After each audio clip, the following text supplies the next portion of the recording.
They gave her some medication, but they didn't do any tests. They didn't do any CT scans. If they did, they would have caught it. And so now we are seeing a combination of factors here in this story that is making it so difficult for this family not only to navigate, but to also be able to get to a place where they could actually get to the healing that they deserve. Georgia, mother denied right to say goodbye to brain-dead pregnant daughter due to state abortion law. Atlanta, Georgia. The family of Adriana Smith, a 30-year-old nurse and mother who was declared brain dead in February, is speaking out after being denied the right to withdraw life support due to Georgia's abortion heartbeat law. They did a CT scan and she had blood clots all in her head. So they had asked me if they could do a procedure to relieve them, and I said yes. And then they called me back and they said that they couldn't do it. Adriana, who was 2 months pregnant at the time of her medical crisis, remains on life support months after doctors declared her brain dead.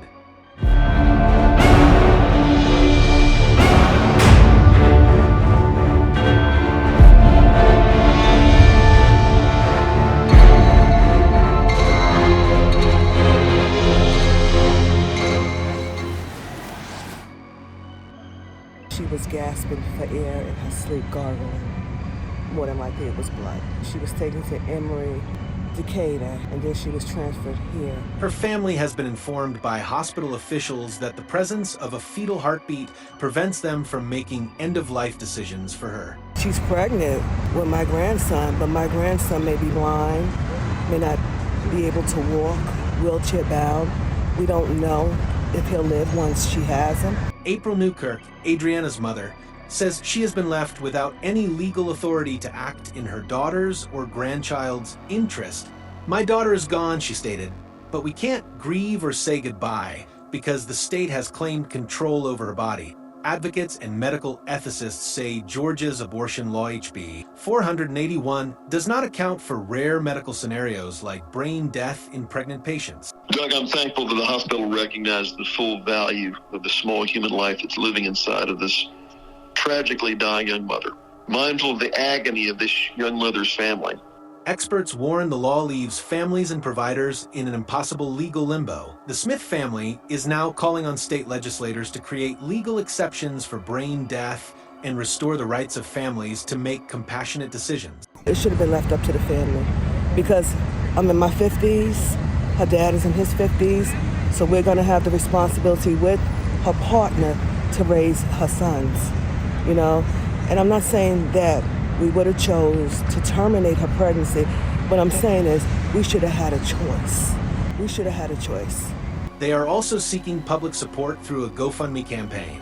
Adriana Smith, 30, a nurse, mother, and beloved caregiver, had just learned she was pregnant with her second child news she was overjoyed to share. She was full of life, compassion, and known for her unwavering dedication to caring for others. But in February, everything changed. After days of debilitating headaches and 2 hospital visits, Adriana collapsed in her home.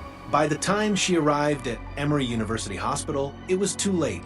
Doctors declared her brain dead on February 19th, following a catastrophic medical event. I feel as if somebody dropped the ball at the hospitals and her boyfriend asked, please keep her. If she was kept at the hospital, we wouldn't be here. Under nearly any other circumstance, her family would have been allowed to say goodbye, begin funeral plans, and start grieving. But Adriana's pregnancy and Georgia's controversial abortion law intervened. Because a fetal heartbeat was detected, Georgia law prohibits the removal of life support even though Adriana has no brain activity and no chance of recovery. The machines keeping her body functioning are not for her, but for the 2-month-old fetus she had been carrying. Breathing by the ventilator, but she's not there. And I'm touching her. And she has a son who I bring to see her. A mother's helpless plea, April Newkirk, Adriana's mother, is now trapped in a surreal and devastating legal limbo. She has no authority over her daughter's lifeless body, no say in her grandchild's fate, and no timeline for closure. Doctors cannot predict whether the fetus will survive. If it does, it may face long-term medical or neurological complications. Still, Adriana's body remains artificially sustained, its purpose redefined solely by the state's interpretation of personhood and pregnancy. In 2019, Georgia passed House Bill 481, also known as the heartbeat bill, which bans most abortions once a fetal heartbeat is detected, typically around 6 weeks. We've established that a child in utero that has a beating heart is a living, distinct person that gets full legal rights under Georgia law. Following the overturning of Roe versus Wade, the law became enforceable and has since had far-reaching, and in this case, unforeseen consequences. Legal experts and medical professionals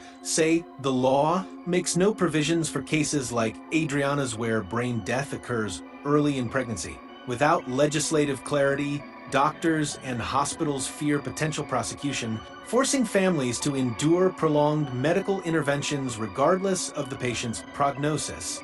In a statement, Emory University Hospital declined to comment on Adriana's case directly, but confirmed it makes all decisions in alignment with state law and medical ethics.